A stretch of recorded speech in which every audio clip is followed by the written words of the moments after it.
Hi there again, it's Joey John McGuire here in Scotland still at Hollybush House, Combat Stress, third day of therapy, reciting and uploading my autobiography, The Making of McGuire. This is chapter 6A, The Tours of Duty Singapore, and it's a beautiful song, or I think it's beautiful, called Puala Tioman.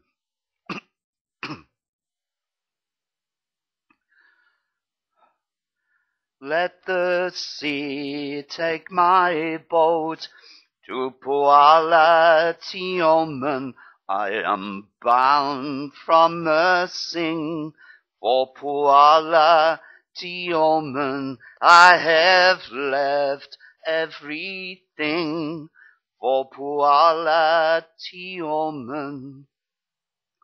A dream in the sea waiting for me, untouched and free, coconut trees. I'll reach out my hands and touch golden sands. Take me to the land of Tioman. Puala Tioman, please wait for me. I'm so far away across 7 seas, and my heart fills with pain when I come back again to my home far away from Tioman. Puala Tioman, Puala Tioman. Told you it was beautiful. Maybe not when I sing it, but I did write that poem. Chapter 6A. Joey recalled with passion how very few times in anyone's lifetime they were left with a memory that would never leave them. Tioman Island was to be one of these rare moments in time, and he reflected, shaking his head to himself in sheer disbelief, that he'd actually had to be cajoled into going there for days beforehand.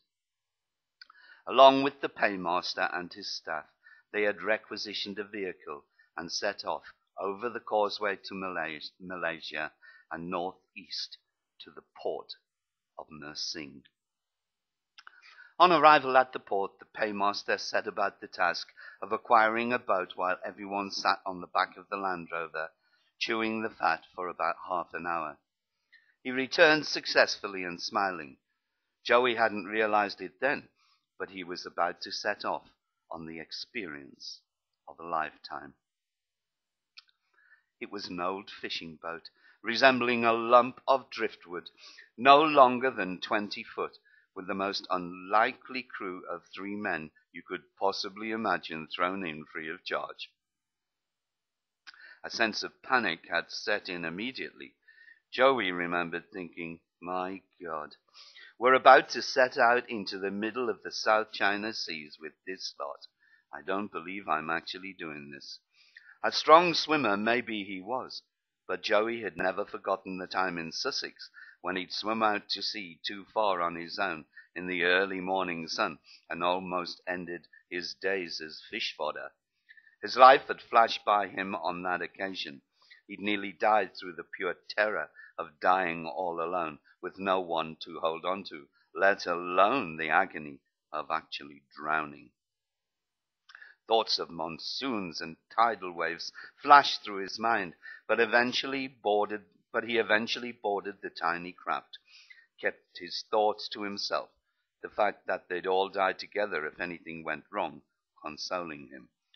Fully loaded with duty-free booze, food, sleeping bags, and ponchos for cover, they set to sea. The safety of the sight of land soon disappeared over the horizon, and fears had been slowly quelled as the party, including the crew, had within an hour opened the second bottle of vodka. shirts off on first-name terms, enjoying the tranquility of the rolling waves, the most beautiful of suns dominating the bluest of blue skies Joey had ever seen, shark fins cutting the gentle waves in the distance. Joey became aware that he was entering a dream hole, a place where time would almost stop, a place where thoughts could go unchecked, a place where memories could be laid to create the dreams of the future. The tranquility was mind-blowing. There were moments when the whole party and the crew just gazed, almost breathless, at the beauty of the nothingness around them, and there were also drunken songs which the crew loved them for, even if they didn't understand a single word they were singing about. Tioman loomed invitingly over the horizon, and it seemed an age as they had slowly slipped their way through the coral reef before they arrived at the landing jetty, which jutted out some 30 yards into the sea. Gorgeous, unbelievable, amazing, paradise. They had just not been able to find the words to describe Tioman. The approach to the island had been long, but this merely enhanced the life and the value of the spectacle they had just seen. Joey remembered how his mates in Newcastle had sneered at him when he had told them he was joining the army. If only they could see me now, he had thought to himself. They had been greeted by the owner and staff of the only hotel on the island, who was most disappointed to find they intended to sleep rough on the beach, but was very helpful and friendly, and offered his services at any time in the future.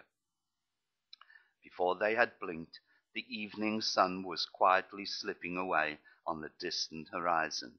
There were no distractions of noise from radios, cars, or even aircraft. Only the relaxing sound of the waves licking the white sands, the beating noise of the tropics, broken only by the odd shrill screech of some exotic bird. Very soon they were all asleep, drunk and naked in the pure sand, shaded only by the tall, swaying canopies of the coconut trees. The days passed slowly, and Joey had become isolated from the others very quickly. This was a dream, alone for once with his thoughts, the perfect setting. He remembered thinking, the only man ever to get his work done by Friday was Robinson Crusoe. He did not want Friday to come. What a contrast to the poverty of the mainland, to the slums of his own roots at home. No hustle or bustle, just pure, unadulterated peace.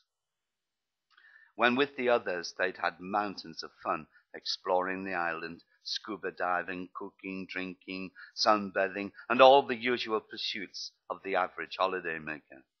On his own, Joey had found the whole experience overwhelming.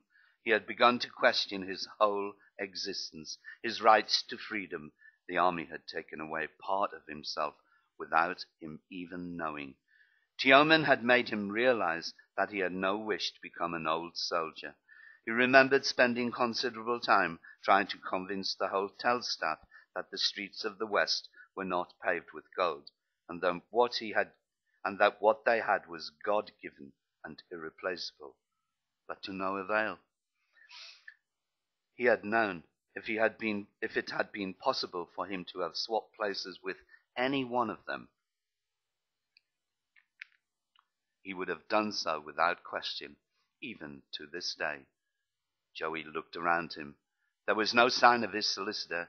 He didn't think anyone had noticed he was reminiscing. And anyway, he didn't care.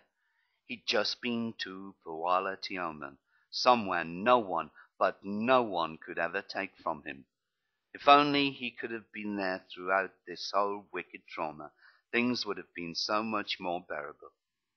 There would have been no loneliness in being alone on Tioman.